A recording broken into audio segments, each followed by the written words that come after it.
Hi guys. आज हम second video बना रहे हैं जिसमें हमें बेसिक कंप्यूटर के बारे में और अधिक जानकारी से आज हम पढ़ेंगे।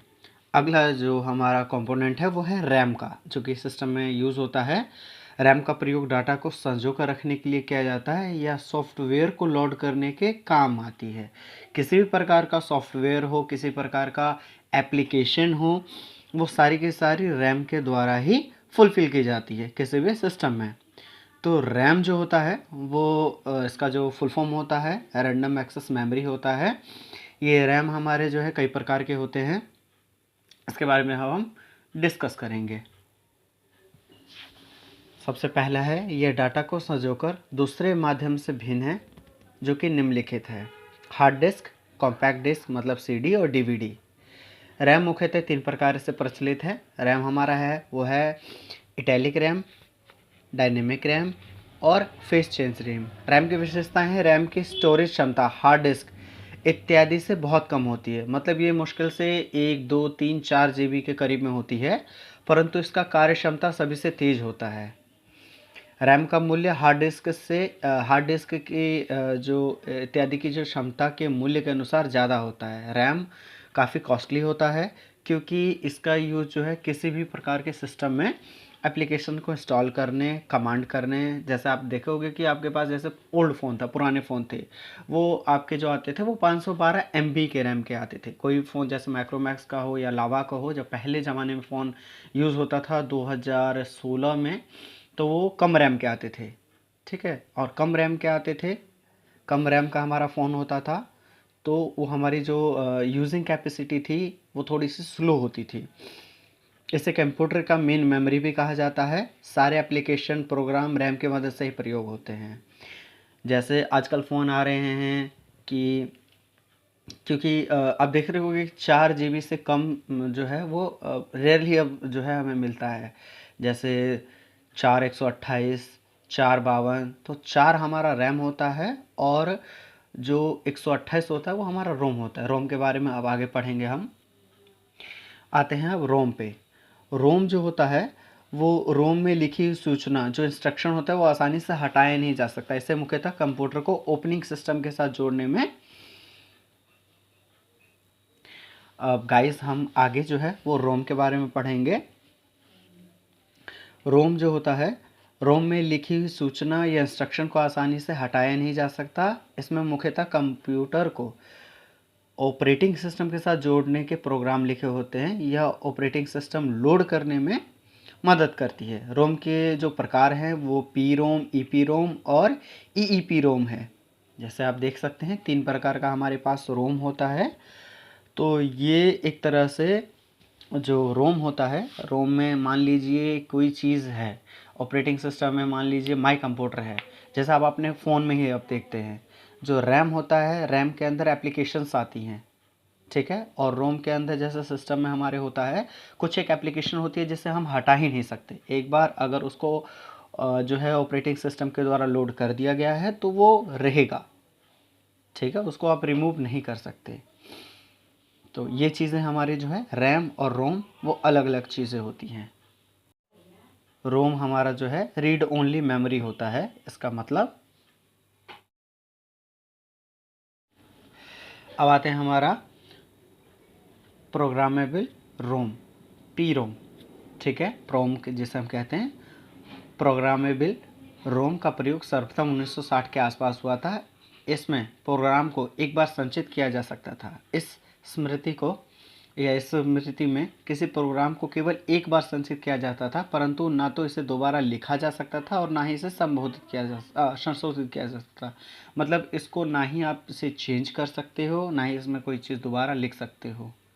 ये जो है इसका वो फीचर था, ठीक है, पीरो। अब आते हैं हम ईपी रोम पे, जो कि है हमारा एरेजेबल प्रोम। इस आईसी में संचित किया गया प्रोग्राम पैराबैंगनी किरणों के माध्यम से मिटाया ही जा सकता है।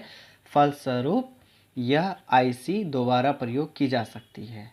इट मीन्स कि इस आईसी को यूज़ किया गया है और इसको लेज़र लाइट की सहायता से हटाया जा सकता है और दोबारा इसको जो है प्रयोग में लाया जा सकता है।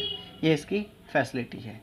और इसमें क्या होता था, इसमें अगर एक बार फिट कर दिए तो इसको आप नहीं हटा सकते। अगला है हमारा इलेक्ट्रिकली इरेजेबल प्रोम, EEPROM। इलेक्ट्रिकली इरेजेबल प्रोम पर स्टोर किए गए प्रोग्राम को मिटाने, संशोधित करने के लिए किसी अन्य उपकरण की आवश्यकता नहीं होती है।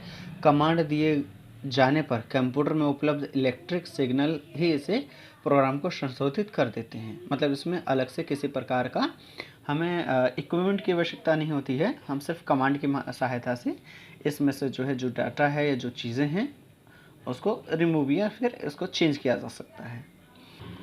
अब जो है हम स्टोरेज पे बात करते हैं। स्टोरेज किसी प्रकार का हमारे जैसे कोई आप देखते होंगे कि पहले जो जैसे पुराने फ़ोन लेते हैं तो उसमें हमें कम MB यूज़ वाला जो है हमें फ़ोन मिलता है।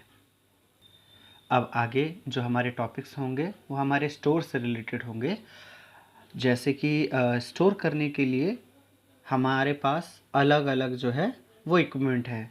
जैसा अभी जो आप CD DVD लेते हैं, बट सिस्टम में जब भी हमें यूज़ करना होता था तो पहले के ज़माने में, बहुत पहले, काफ़ी पहले मैग्नेटिक टेप की बात करते हैं। इस मैग्नेटिक टेप के डाटा के स्थायी तौर पर संग्रहित करने उपकरणों को मैग्नेटिक टेप का प्रयोग प्रमुखता से होता है। इसमें 5 इंच चौड़ाई वाला प्लास्टिक की बिना जोड़ वाली पट्टी होती है जिस पर फेरोमैग्नेटिक पदार्थ की परत चढ़ाई जाती है। इस पट्टी को हम टेप कहते हैं। टेप विभिन्न लंबाइयों में उपलब्ध होती है। प्राय 400, 800, 1200 या 2400 फीट लंबाई वाले मैग्नेटिक टेप उपलब्ध होते हैं। इस मैग्नेटिक टेप में जो है आपकी जो स्टोरेज है वो फिल होती थी। उसके बाद हमारा आता है मैग्नेटिक डिस्क। मैग्नेटिक डिस्क भी जो होता है वो टेप का जो है अपग्रेड वर्जन है, जहाँ पर जो है IP रिकॉर्ड्स जो है वो किया जा सकता था। इस पे एक रख के जो है इसके प्लेट्स होते हैं जिसमें हम जो है सभी प्रकार के जो स्टोरेज है वो इसमें कर सकते थे। अब आते हैं हम फ्लॉपी डिस्क पे। फ्लॉपी डिस्क जो होता है वो एक प्रकार का एक CD कैसेट होता था। अंदर में बहुत पतला सा जो है एक गोल CD टाइप का होता था जिसमें हमारे स्टोरेज, कभी आपने देखा होगा पुराने पुराने वेब सीरीज़ या मूवी में फ्लॉपी डिस्क का यूज़ होता है। ये एक छोटी लचीली डिस्क होती है, प्लास्टिक की होती है। इसमें डाटा संग्रह मतलब स्टोरेज करने की क्षमता बहुत अधिक नहीं होती थी।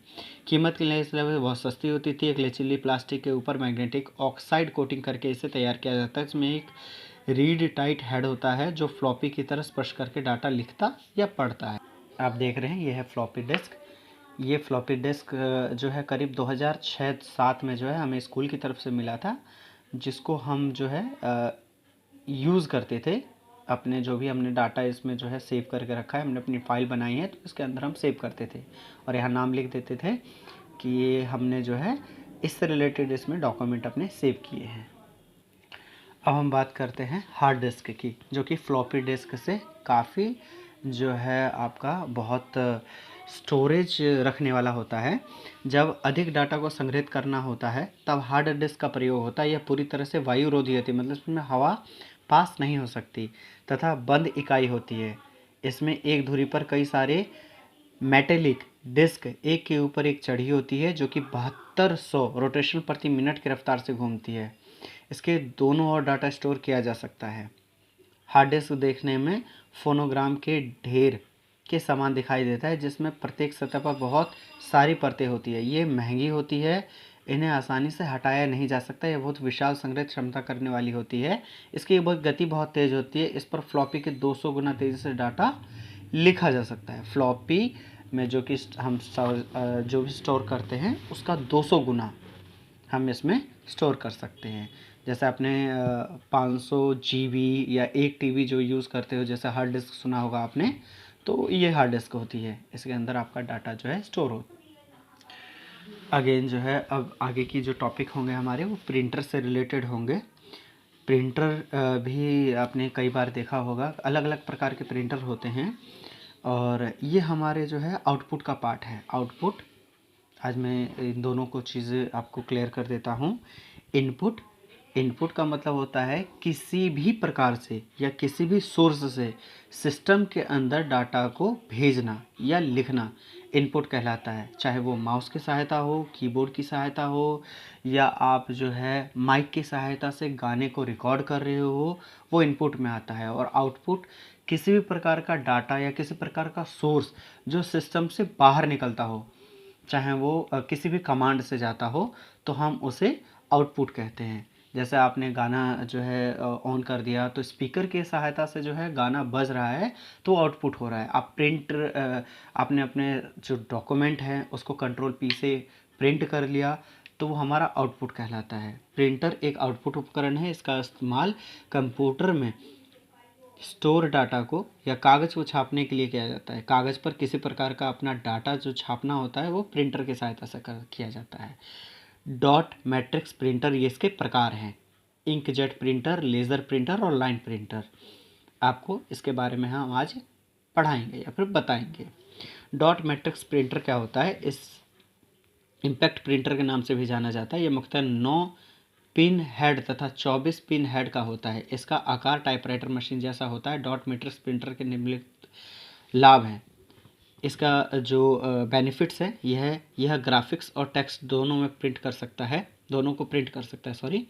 यह सस्ता है, इस्तेमाल करने में और संभालने में भी आसान है। मुख्य कॉपी के साथ साथ कार्बन को भी प्रिंट कर सकता है। यह है डॉट मैट्रिक्स प्रिंटर। देख सकते हैं डॉट मैट्रिक्स प्रिंटर, परंतु इसमें हानियाँ भी होती है। प्रिंट अच्छी किस्म की नहीं होती है, खासतौर पर नो प्रिंट वाले प्रिंटर में। यह प्रिंटर पिनों के टकराने की वजह से बहुत आवाज़ करते हैं।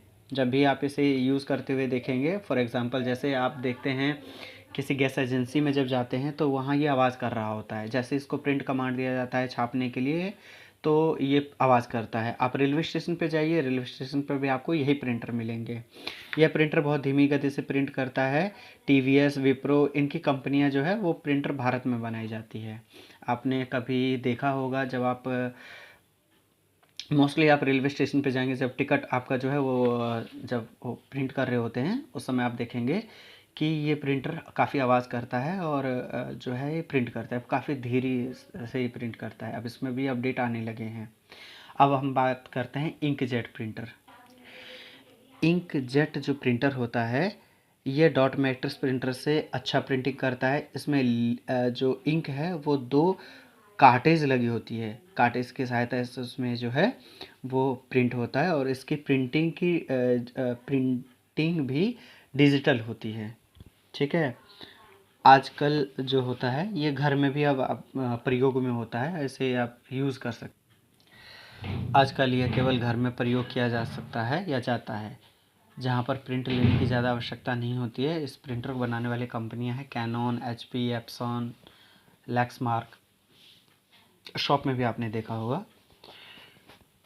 इंकजेट प्रिंटर के लाभ है: प्रिंट अच्छा आता है, प्रिंट छापने की गति तेज़ होती है, एक से अधिक रंगों के लिए भी प्रयोग है। आप अभी फ़ोटो यूज़ कहीं कर फ़ोटो विड्रॉ करना होता है, फ़ोटो निकालना होता है, तो हम इसका यूज़ करते हैं। काले के अलावा अन्य रंग के लिए भी जो है इसको यूज़ किया जाता है। स्याही को दोबारा भी भरवाया जा सकता है और इसकी लागत की कम आती है। इंकजेट प्रिंटर की हानि होती है, रखरखाव महंगा होता है, प्रिंट करने की लागत ज़्यादा होती है इसमें, इंक सूख जाता है। टीवीएस, विप्रो कंपनियां प्रिंटर भारत में बनाई जाती है। अब आती है हमारे पास लेज़र प्रिंट।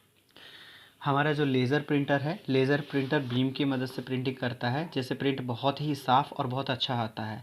आजकल के लेज़र प्रिंटरों में भी स्कैनिंग की भी सुविधा होती है। सर्वप्रथम IBM लेज़र प्रिंटर 1976 में प्रयोग में लाया गया।